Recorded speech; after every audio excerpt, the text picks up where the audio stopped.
Po, bibigyan na po natin ng pagkakataon. Yes, Senator Migz. Yes, may I be allowed to give just 2 minutes? Okay, if it's really for 2 minutes, Very short, Mr. Chair. you have the Madam floor Chair. now. Thank you. Thank you, Madam Chair. I know after the speakers all speak, we'll probably be off to lunch break and or session will start. So allow me to give my 2 cents worth, Madam Chair. Let us hit closer to home, Madam Chairperson. Last April, I was given information because during my 5-year break out of politics, I was able to establish a bit of small, medium enterprises in Cagayan de Oro and Bukidnon. Last April, I was told na doon daw sa aming planta sa Cagayan de Oro ay may mga shabu addict. So ang ginawa po natin ay nagpatawag po ako ng tulong sa City Hall employees ng Department of Health na empleyado sa City Hall at nag-conduct po ako ng drug test sa aking mga tauhan. Madam Chair, out of the 30 employees that we had, 10 ang positive sa shabu.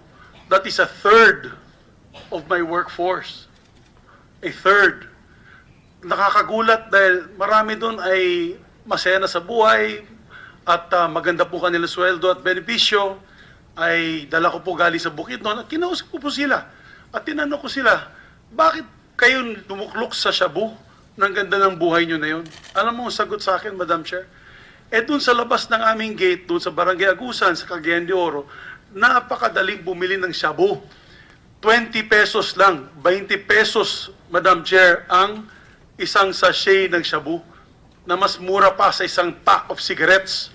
So they said, they do a hit in the morning, and when the hit is gone, they do the hit in the evening. Ganon kagrabe at lala ang sitwasyon ng droga na yon. Madam Chair, Mexico, I had a briefing recently. Mexico is losing the war on drugs. Their killings there are not done by government. But yung mga massacres doon are being done by the drug cartels, the Mexican drug cartels. Pinupugutan yung mga ulo. They hang them upside down. And sooner or later, if we do not nip this at the bud, and I'm saying it's not even in the stage of a bud, it is now a full-grown weed, Madam Chair. We have to congratulate the PNP for the job that they're doing now because they're risking life and limb at sila mismo namamatayan. Madam Chair, sa totoo lang, after Digong Duterte, the President, had become President of the Republic, that the shabu dealers in that barangay, out of a legitimate operation, patay. Ngayon, bumalik po ako doon. Ang sabi nila sa akin, tumahimik ang barangay. Wala na nang gugulo sa kanila. Ganun. That's the reality on the ground. And dapat ipakita din po natin yun dahil yung mga pamilyang apektado sa drug-related crimes are unbearable. Imagine a third of the workforce. What if you had 3 children and one of your children? Excuse me, Senator Migz, I'm sorry. So that's it, with Madam Chair. respect. I know, Thank you. Madam Chair. Although I've been given 5 minutes, hindi pa siguro ako maabot niyan. But Madam Chair, again, I would just like to show the severity of the situation. I was principal author of the anti-drug law together with Senator Soto when I was a member of the House of Representatives. And it's only today that I see effects. Thank you, Madam Chair. Maraming salamat. We all know that. We know how grave the problem is with respect to drugs, but we should not also turn a blind eye to this another grave problem of the spate of killings. Thank you so much, Senator Migz. So ngayon naman po, bibigyan din ho natin ng pagkakataon ng ilan sa mga resource speakers natin na magbigay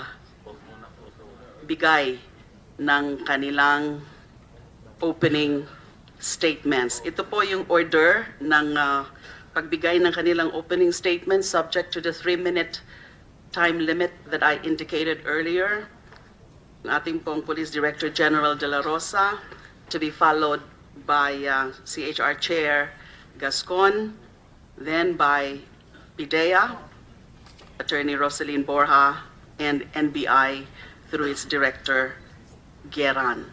So 3 minutes, but can we ask all of the resource persons, sabay-sabay na lang po tayo ngayon, whether or not you are supposed to deliver an opening statement, kung pwede po magsitayuan po tayo.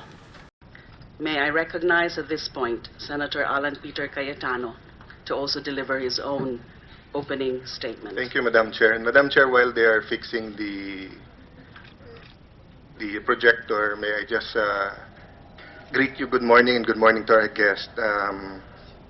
If I tend to be a little bit emotional today, I apologize because we lost our pastor, Pastor Doy Castillo, who was like a father to us. And I've been involved with the Duterte campaign and with Chief PNP Bato, and grabe po yung tama sa media na as if Wild Wild West tayo. 14,000 plus lang ang sweldo ng mga pulis. Hindi lahat may gamit. And then, napapatayan din sila. Pero hindi pa tayo naglo-launch ng investigasyon kung paano sila pwede tulungan. Sila na iniimbestigahan natin. So my apologies if I tend to be a little bit emotional. Having said that, Madam Chair, I thank you for your assurances at the start of this hearing. Senator Joel yielded his 5 minutes to the opening statement so I can complete my presentation. Madam Chair... Excuse me, Senator Alan? Yes. You said that Senator Joel... Everyone has 5 minutes, so under the tradition of the Senate, usually only the another senators senator... who wish to deliver Yes, their he opening wished to give his statement. statement and So he'll give may it I to me. ask Senator Villanueva whether he did intend to deliver his own opening statement? I wasn't supposed, but considering that there's a request from our good friend, we will yield the 5 minutes, Madam Chair. With due respect to Madam Senator Chair. Alan Peter Cayetano, Madam I Chair. don't believe that, as mentioned, Well, just Madam a Chair, minute, usually we Senator respect each other here. Villanueva just said that he did not intend to deliver a statement. I will just talk very fast, Madam Thank Chair, you. but usually, let me put on the record, we respect each other's opinion here, and it's not a matter of intent to give a opening statement. If Thank you. everyone is allowed to give a statement, you can yield your time, whether it's in the questions. You are new here, so I will understand that, but that has been the Thank you. tradition here Please in the proceed. Senate. Thank you. May my time just start now, please. When the righteous are in authority, the people rejoice, but when the wicked bears rule, the people mourn. I'm not talking about the Aquinos, Arroyos, or the Dutertes. When the drug lords rule, people mourn. But when the law enforcers, the righteous, are the one ruling, walang patayan, may katahimikan sa ating bansa. Next slide. It is being made to appear in the media and with no help by some so-called human rights advocates. Next slide, please. That grabe ang patayan araw-araw. Please take note from 2010 to 2015 during the Aquino administration, an average of 35 ang patay araw-araw. Ngayon po, sa ilalim ni Presidente Duterte, 20 po. No, more than about a third are now, their lives are now being saved every day because of the efforts of the PNP.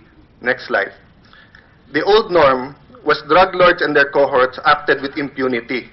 People have low trust sa PNP, fiscals, judges, high-ranking government officials are involved in the illegal trade or protectors, and people hindi nakakadama na sila secure sa kanilang bahay, sa kalye, sa kanilang trabaho. Ngayon po, the respect and fear for the law has been restored. Drug lords and their supporters are on the run. People are beginning to feel safe, renewed trust on our law enforcers and government under President Duterte. Next slide. Are we using the term extrajudicial killings loosely to discredit the PNP and Duterte administration?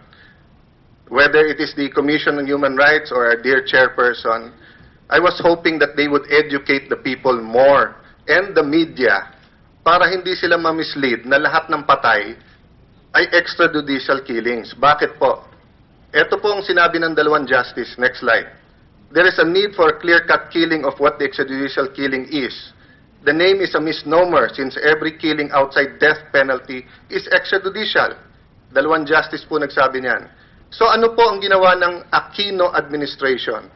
Gumawa po sila ng AO 35. Di ko na babasahin dahil 5 minutes lang oras ko. Next slide.